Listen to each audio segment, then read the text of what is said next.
नमस्ते विद्यार्थियों, मैं विकेंद्र सिंह चौहान लाल बहादुर शास्त्री महाविद्यालय गन्नौरा के YouTube चैनल पर समस्त विद्यार्थियों का हार्दिक स्वागत एवं अभिनंदन करता हूँ। प्यारे विद्यार्थियों, हम पढ़ रहे थे राजस्थान के इतिहास के स्रोत। आज हम पढ़ेंगे बेराट सभ्यता के बारे में। बेराट सभ्यता कौन से जिले में है, बेराट सभ्यता से हमें कौन कौन से अवशेष प्राप्त हुए हैं, बेराट को प्राचीन वर्तमान नाम से क्या नाम है वर्तमान उसका, इन सारे तथ्यों के बारे में अध्ययन करने वाले हैं हम। ठीक है, आप इससे पहले के जो वीडियो हैं उनके अंदर कंटिन्यू वीडियो को देखिए, इसके बाद में इस वीडियो को आप देखिएगा, आपको समझ में आ जाएंगे कि राजस्थान के इतिहास के स्रोतों को हमने पूर्व में पढ़ा है और आज हम इसको आगे से अध्ययन करने वाले हैं। तो शुरू करते हैं हम आज की अपनी क्लास के कौन कौन से स्रोत हैं इसके। ठीक है, बेराट सभ्यता, बेराट जो सभ्यता है वो कौन से जिले में है? जयपुर जिले में। कौन से जिले में है? जयपुर में। स्थान देखते हैं हम, स्थान कौन से जिले में? जयपुर। जयपुर, इस जयपुर को गुलाबी नगरी भी कहा जाता है। जयपुर राजस्थान की राजधानी है। जयपुर की स्थापना 1727 ईस्वी में हुई थी। ठीक है, तो प्रारंभिक खोज का प्रयास, यह जो सभ्यता है इस सभ्यता को प्रारंभिक खोज का प्रयास, प्रारंभिक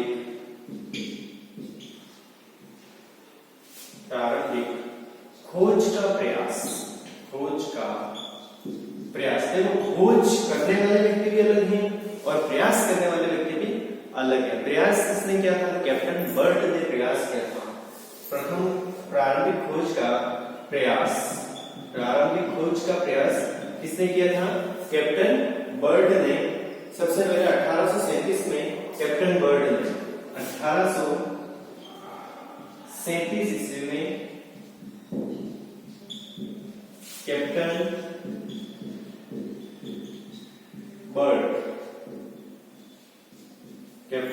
बर्ड ने, ठीक है, सबसे पहले खोज, प्रारंभिक खोज का प्रयास किया। खोज हुई है 1837 में, सॉरी 1937 ईस्वी में, जस्ट इसके 100 साल बाद। यानी कि देखो, कैप्टन बर्ड ने तो खोज का प्रयास किया है, इन्होंने प्रयास किया था, लेकिन यह सभ्यता उनको मिली नहीं, लेकिन उन्होंने प्रयास जरूर किया, लेकिन सभ्यता नहीं मिली, उसका उत्खनन नहीं कर पाए। तो अगर आपको पूछें कि बेराट सभ्यता की खोज किसने की थी, तो 1837 ईस्वी में दयाराम साहनी के द्वारा। और प्रारंभिक खोज का प्रयास किसने किया था? तो कैप्टन बर्ड ने 1837। इन दोनों के बीच में 100 साल का अंतर है, ये आपको याद रखना है। खोज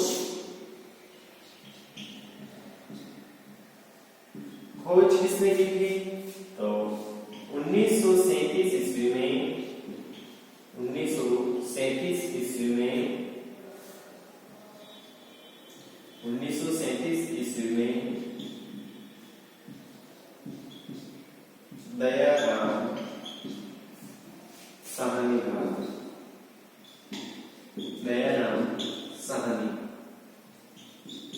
ने, ठीक है, खोज 1837 में दयाराम साहनी ने।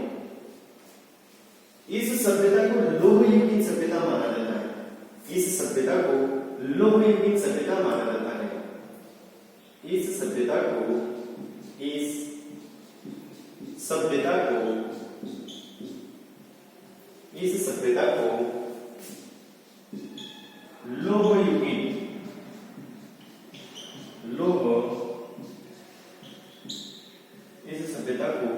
लौह युगीन, इस सभ्यता को लौह युगीन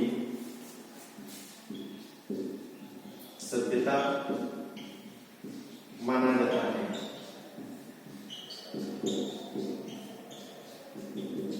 इस सभ्यता को लौह युगीन सभ्यता माना जाता है।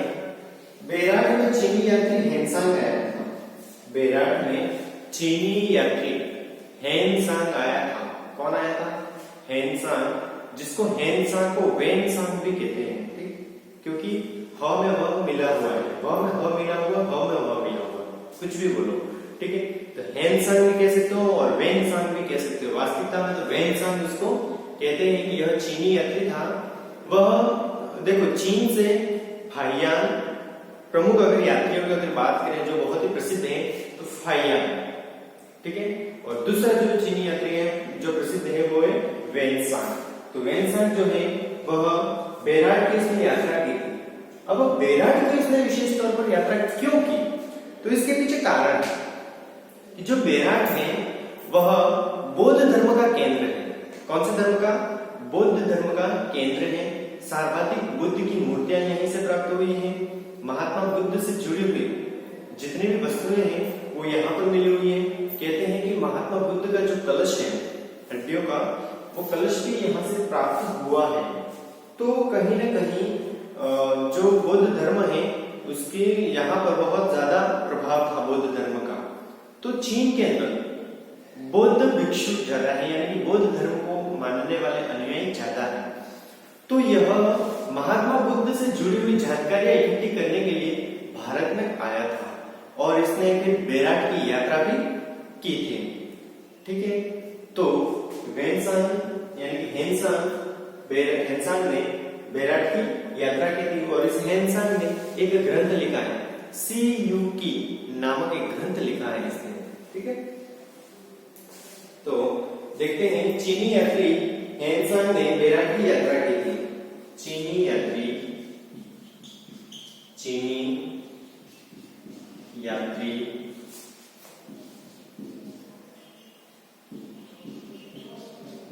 हेनसांग ने बेराट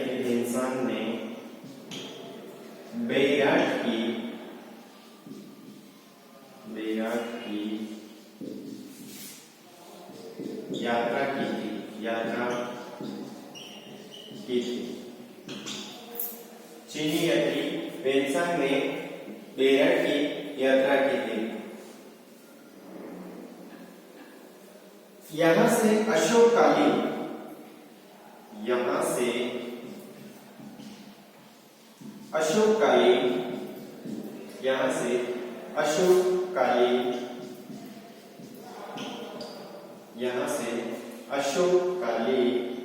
बौद्ध स्तूप या बौद्ध मठ,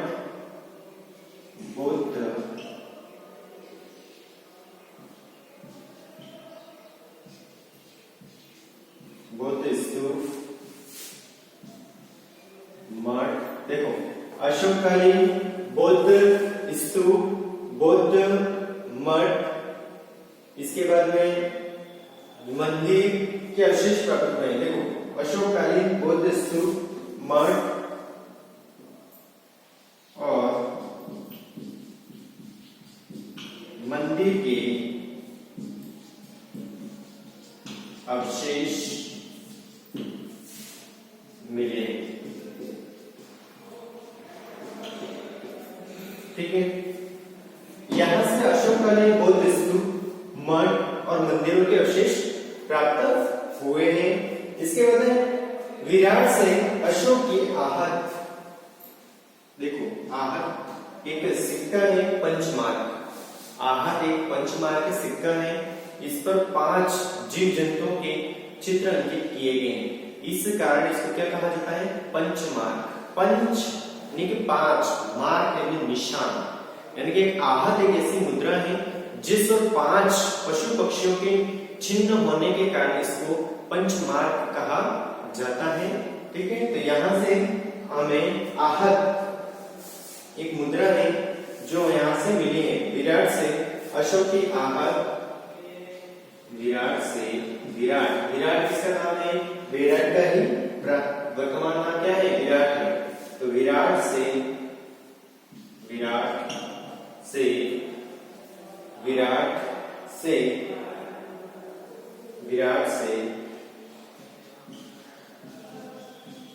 अशोक की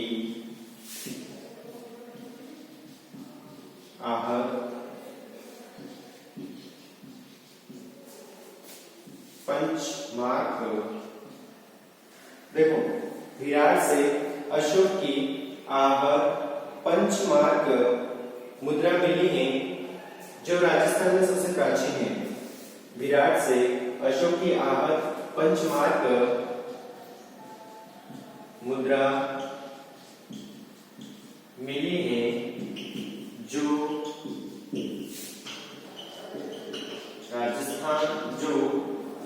राजस्थान की सबसे प्राचीन है, जो राजस्थान में सबसे प्राचीन है, जो राजस्थान में सबसे प्राचीन है। देखिए आप मेरे साथ साथ में लिखते रहिए, अपने खुद के नोट्स बनाते रहिए मेरे साथ साथ में, क्योंकि नोट्स आपके बहुत ही काम में आएंगे। अगर आपको लिखने में कोई समस्या हो रही है या आलस्य आ रहा होगा अगर लिखने में, या जोर आ रहा होगा लिखने में, तो आप इसका स्क्रीनशॉट भी ले सकते हैं। ठीक है, तो मैं साइड में हट जाता हूँ, आप इसका स्क्रीनशॉट ले लीजिए और नोट कर लीजिए ताकि मैं आगे बढ़ूं। स्थान जयपुर में है। प्रारंभिक खोज करने का प्रयास 1837 में कैप्टन बर्ट ने, खोज 1837 ईस्वी में दयाराम साहनी ने। इस सभ्यता को लौह युग की सभ्यता माना जाता है। चीनी यात्री वेन्सांग ने बेराट की यात्रा की थी। यहाँ अशोककालीन बौद्ध स्तूप, मठ और मंदिरों के अवशेष मिले हैं। विराट से अशोक की आहत पंचमार्क मुद्रा मिली है जो राजस्थान में सबसे प्राचीन है। इसके बाद हम आगे बढ़ते हैं।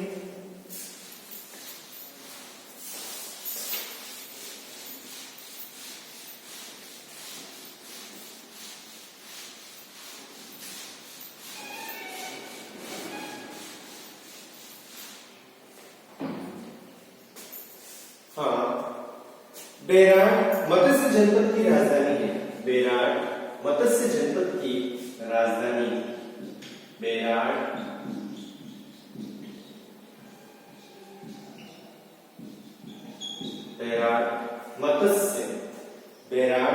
मत्स्य जनपद की राजधानी थी। बेराट मत्स्य जनपद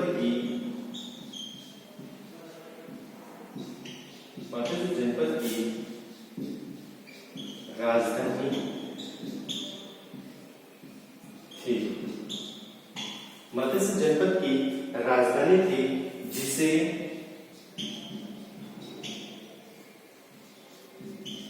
विराट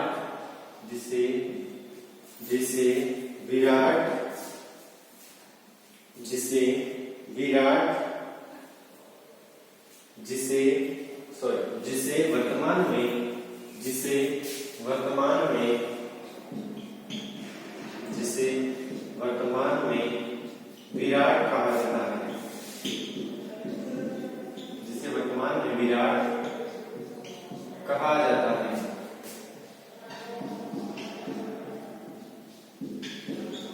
जिसे वर्तमान में क्या कहा जाता है?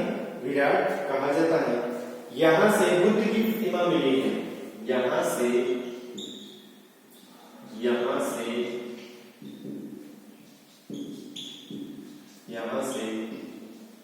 बुद्ध की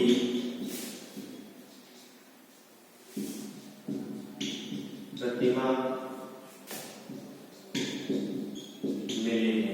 यहां से बुद्ध की प्रतिमा मिले हैं। कहां से? विराट से या बेराट से।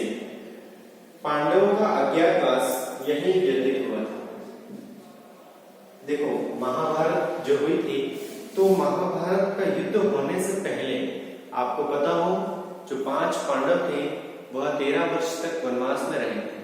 उन 13 वर्षों में से 1 वर्ष अज्ञातवास रहना था।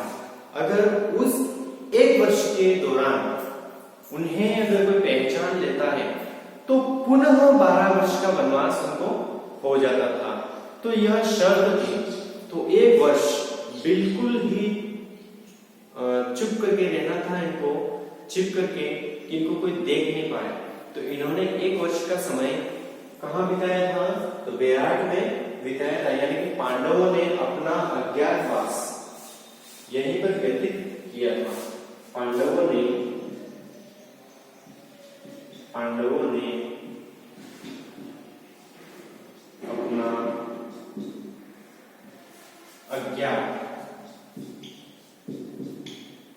पांडवों ने अपना अज्ञातवास यहीं पर व्यतीत किया था। पांडवों ने अपना अज्ञातवास यहीं पर व्यतीत किया था। इसके बाद में एक इतिहास व्यक्ता है, उन्होंने कहा है, डॉक्टर सत्यप्रकाश ने, जो कुछ मोहनजोदड़ो व हड़प्पा को देखकर खोया है उससे अधिक बेराट में मिला है।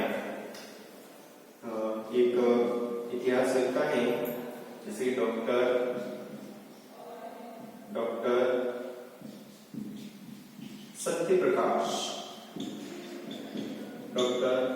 सत्यप्रकाश ने कहा है, जो कुछ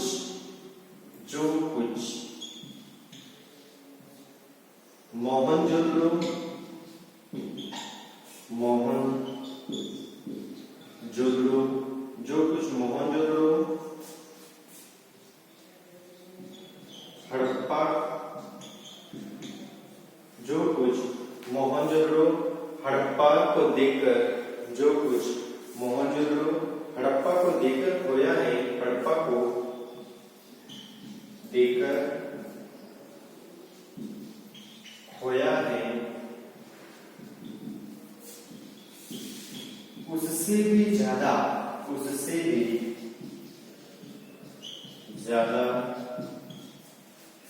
बेराट से पाया है। इन्होंने ऐसा क्यों कहा?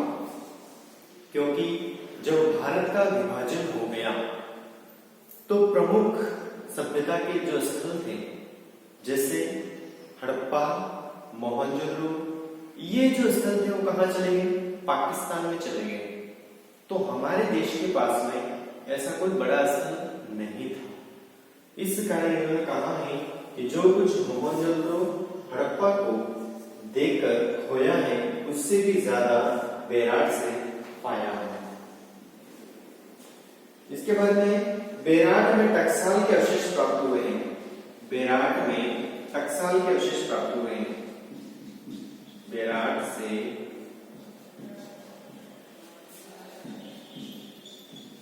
टकसाल के अवशेष, बेराट से टकसाल के अवशेष प्राप्त हुए हैं। बेराट से टकसाल के अवशेष प्राप्त हुए। अब ये टकसाल क्या है? तो टकसाल सिक्कों का ढालने का, जो सिक्के होते हैं उनको ढालने का जो माध्यम है उसे क्या कहा जाता है?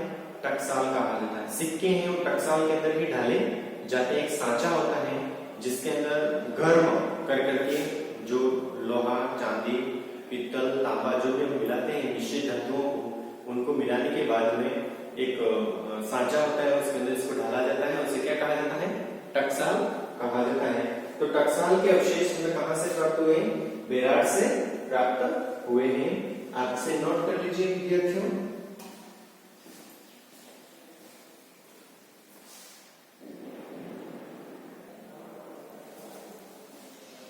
हाँ, तो आपने इसको नोट कर लिया होगा। अब हम आगे बढ़ते हैं, इस सभ्यता के बारे में और भी विस्तृत तरीके से जानकारी लेते हैं।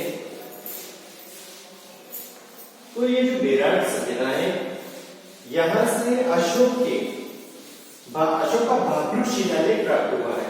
यहां से कौन सा शिलालेख प्राप्त हुआ है? अशोक का भाभरू शिलालेख प्राप्त हुआ है। यहां से भाभरू शिलालेख, यहां से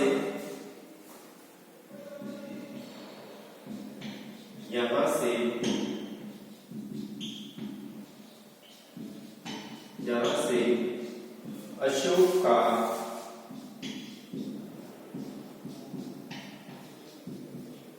बाबरू शिलालेख, यहाँ से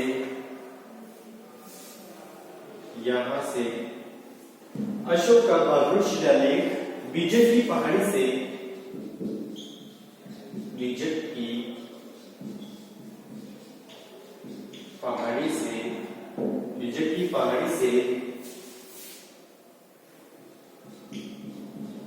प्राप्त हुआ।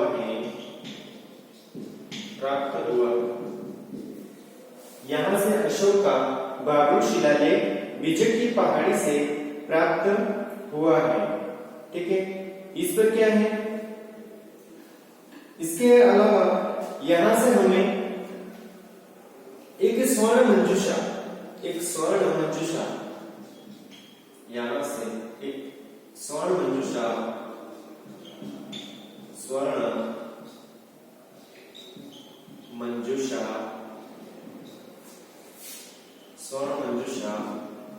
ये स्वर्ण मंजूषा क्या है?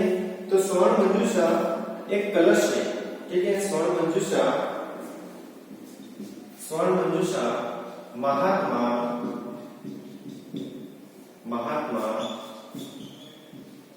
बुद्ध की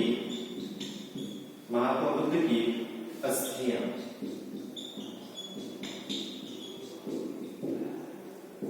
देखो, स्वर्ण मंजूषा कलश एक प्राप्त हुआ है जिसके अंदर क्या थी? महात्मा बुद्ध की अस्थियां थी। ये कहां से प्राप्त हुआ है? बेराट से प्राप्त हुआ है। ठीक है, सूती वस्त्र में थी इसके अंदर। ठीक है, इसके बाद में यहां से बेराट को पाषाण की चित्रकला भी कहते हैं। बेराट को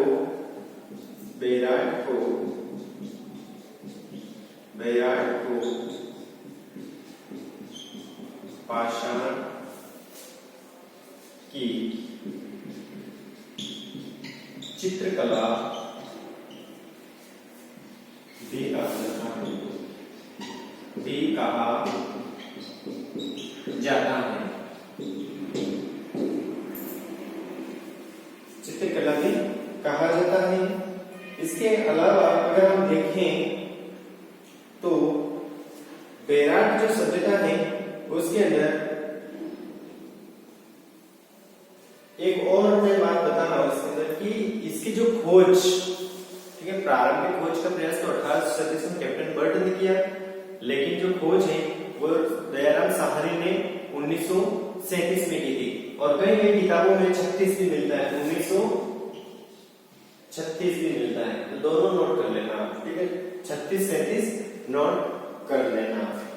तो ये जो हम पढ़ रहे थे वो बेराट सभ्यता थी। बेराट सभ्यता यहीं पर समाप्त होती है। अब हम आगे बढ़ते हैं।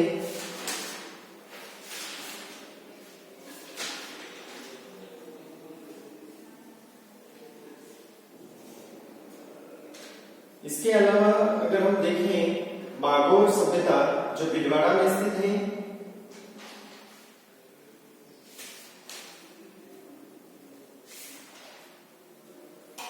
तो प्यारे विद्यार्थियों, बागोर सभ्यता भीलवाड़ा में स्थित है। रंग महल जो सभ्यता है वो कहां पर स्थित है? हनुमानगढ़ जिले में स्थित है। तो ये जो प्रमुख सभ्यताओं को हमने पढ़ लिया है।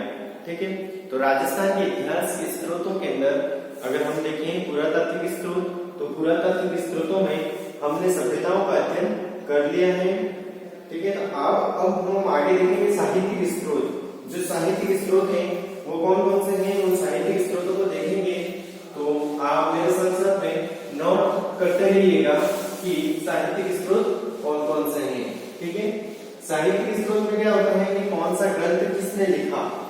तो साहित्यिक स्रोतों के अंदर राजस्थान के स्रोत भी लिखेंगे, राजस्थान के साहित्य लिखेंगे, विदेशी साहित्य लिखेंगे, संस्कृत के साहित्य जो है उन साहित्य को भी हम लिखेंगे और देखेंगे।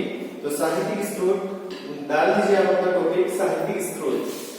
राजस्थान के इतिहास के स्रोतों को देखें, जिनमें अगला जो है वो है साहित्यिक स्रोत। साहित्य स्रोत। साहित्य स्रोत, साहित्यिक स्रोत के अंदर हम सबसे पहले देंगे संस्कृत साहित्य। साहित्यिक स्रोत और साहित्यिक स्रोतों में हम देखेंगे सबसे पहले संस्कृत साहित्य। संस्कृत साहित्य यानी कि संस्कृत भाषा के अंदर जो साहित्य लिखे हैं उसको संस्कृत साहित्य कहा जाता है। तो आप एक और लिख लेना, एक और तो आप लिख लेना साहित्यकार और एक तरफ लिख लेना साहित्य। ठीक है, दोनों लिख लेना ताकि हम लिख लें। तो देखते हैं पृथ्वीराज विजय ग्रंथ में, ग्रंथ रचयिता, ग्रंथ और रचयिता। तो पृथ्वीराज विजय ग्रंथ किसने लिखा था? पृथ्वीराज विजय। पृथ्वीराज विजय। तो पृथ्वीराज विजय ग्रंथ की रचना किसने की थी? तो जयानक भट्ट ने। किसने की थी? जयानक भट्ट ने। जयानक।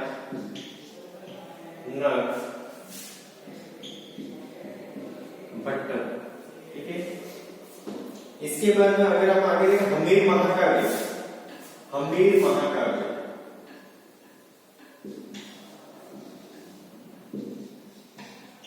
हम्मीर महाकाव्य। हम्मीर महाकाव्य किसने लिखा था? तो नयन चंद्र सूरी। नयन चंद्र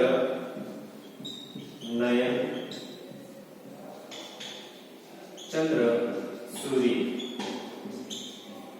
नयन चंद्र सूरी ने हम्मीर महाकाव्य लिखा था।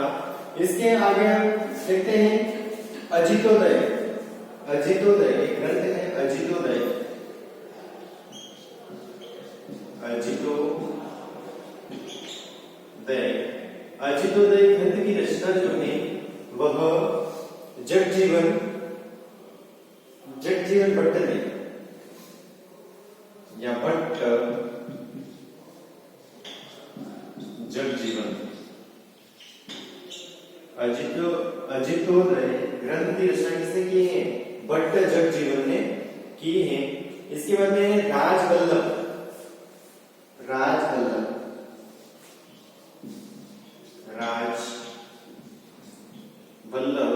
तो राजवल्लभ ग्रंथ की रचना करने वाले हैं शिल्पी मंडन। ये महाराणा कुंभा का प्रमुख शिल्पी था। ठीक है, शिल्पकार था मंडन। ठीक है, इसके बाद में राज विनोद। अगला ग्रंथ है राज विनोद। राज विनोद। राज विनोद ग्रंथ के जो रचयिता है वो है भट्ट सदाशिव। भट्ट सदाशिव। भट्ट सदाशिव। भट्ट सदाशिव। भट्ट सदाशिव ने राजविनोद ग्रंथ लिखा है। इसके बाद में एकलिंग महात्म्य। एकलिंग महात्म्य। एकलिंग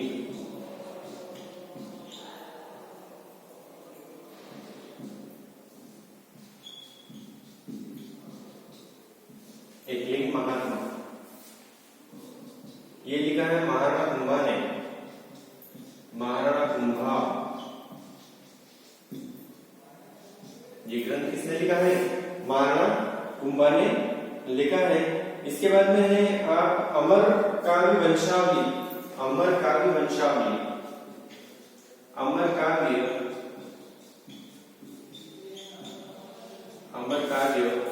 वंशावली। रणछोड़ भट्ट ने अमर काव्य वंशावली किसने लिखी है? रणछोड़ भट्ट। किसने लिखी है? रणछोड़ भट्ट। रणछोड़ भट्ट ने लिखी है। तो ये कुछ प्रमुख संस्कृत साहित्य थे। हमने संस्कृत साहित्यों को देखा है। अब इसके अलावा हम देखेंगे राजस्थान के जो साहित्य हैं उनको देखेंगे। इसके अंदर आप एक और पृथ्वीराज रासो ग्रंथ भी देख सकते हो, वो भी कौन सी भाषा में है? संस्कृत भाषा के अंदर लिखा गया है। तो आप इसका स्क्रीनशॉट ले लीजिए, आप इसको नोट कर लीजिए ताकि मैं आगे बढ़ता हूँ।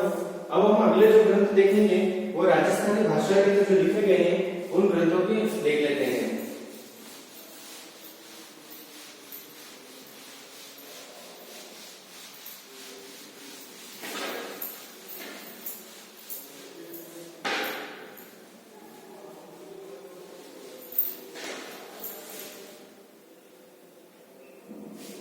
राजस्थानी साहित्य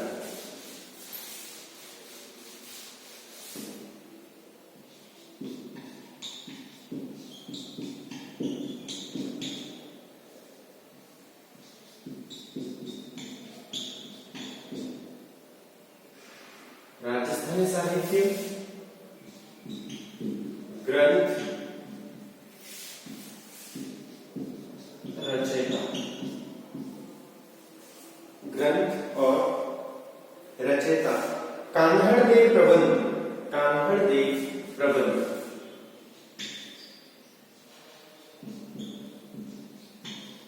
कान्हड़देव प्रबंध, कान्हड़देव प्रबंध। कान्हड़देव प्रबंध ग्रंथ के रचयिता है पद्मनाभ, पद्मनाभ,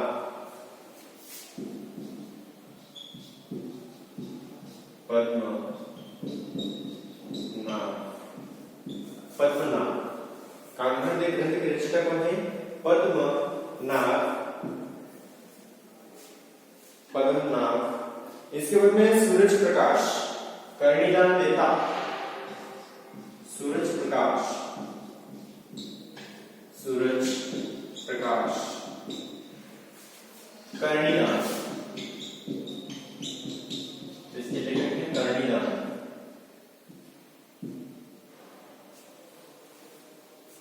अगला जो ग्रंथ है वो है अचलदास खींचेरी वचनिका, अचलदास, अचलदास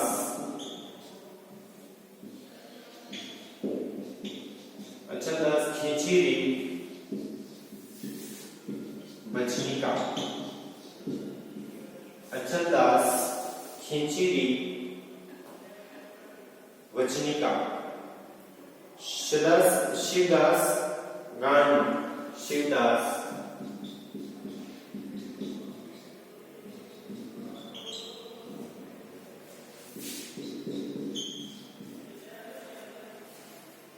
अगला जो ग्रंथ है वो है राव जयसिंह चंद, राव जयसिंह चंद, बिट्टू सुजा, बिट्टू सुजा, राव जयसिंह चंद, बिट्टू सुजा। इसके बाद वंश भास्कर, बिट्टू सुजा, वंश भास्कर, वंश भास्कर, वंश भास्कर, वंश भास्कर, सूर्यमल,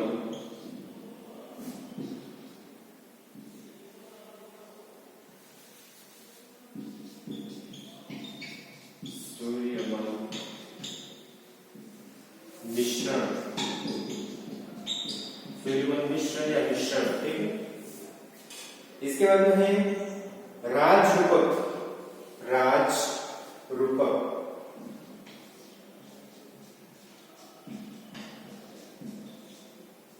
राजरूपक।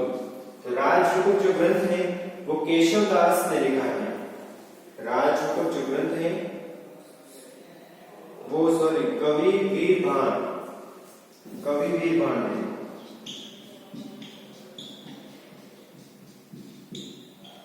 कवि वीरभान। इसके बाद में है वीर विनोद श्यामदास,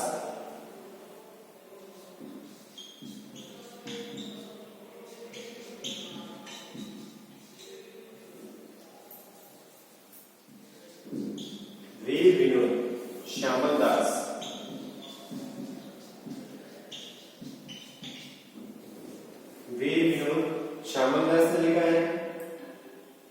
इसके बाद में राजपूताने का इतिहास डॉक्टर ओझा ने। राजपूताने का इतिहास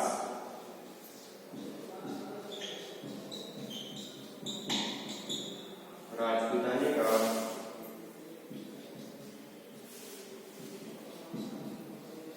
इतिहास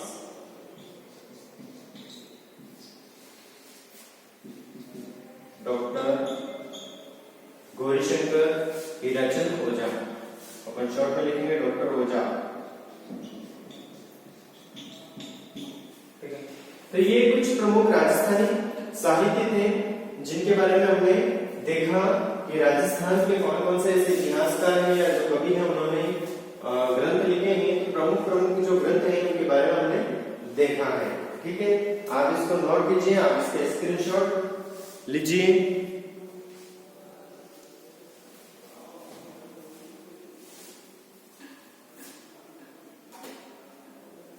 हाँ, अब हम आगे बढ़ते हैं। कुछ फारसी जो साहित्य है उनको भी देख लेते हैं कि फारसी जो ग्रंथ है जो राजस्थान के इतिहास का वर्णन बताते हैं उसके बारे में भी हम देख लेते हैं।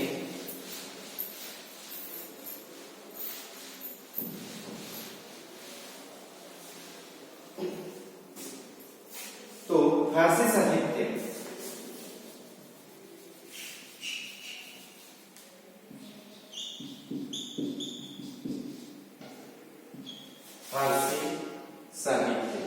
फारसी साहित्य देखते हैं। तारीख उल हिंद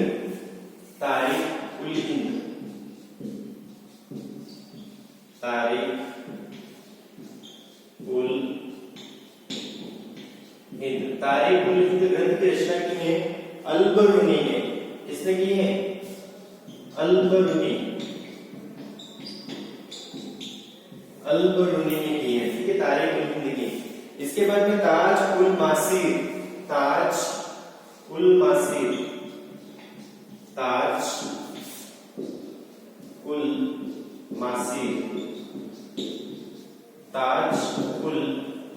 जो ग्रंथ है उसकी रचना की हसन निजामी।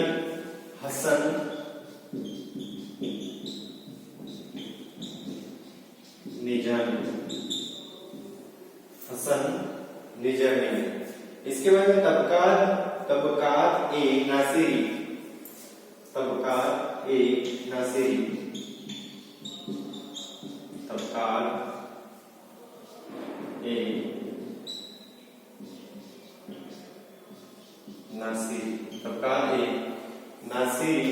जो ग्रंथ है उसके लेखक हैं मिनहाज उल सिराज।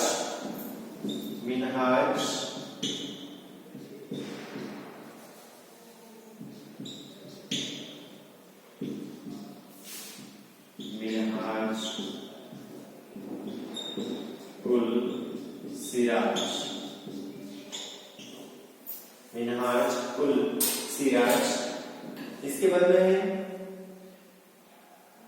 खजाइन उल फतूह।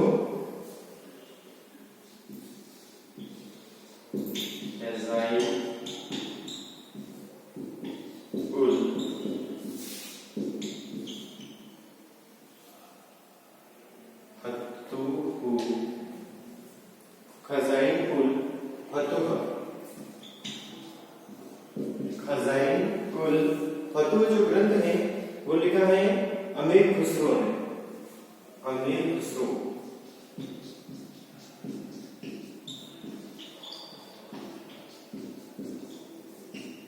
अमीर खुसरो ने लिखा है। ठीक है,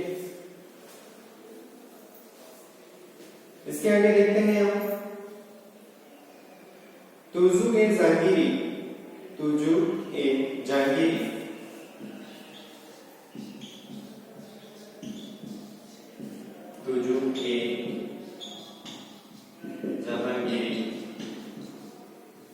ये लिखा है जहांगीर ने।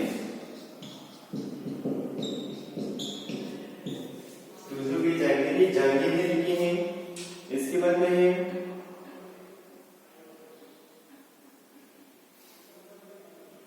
शाहजहांनामा इनायत खां।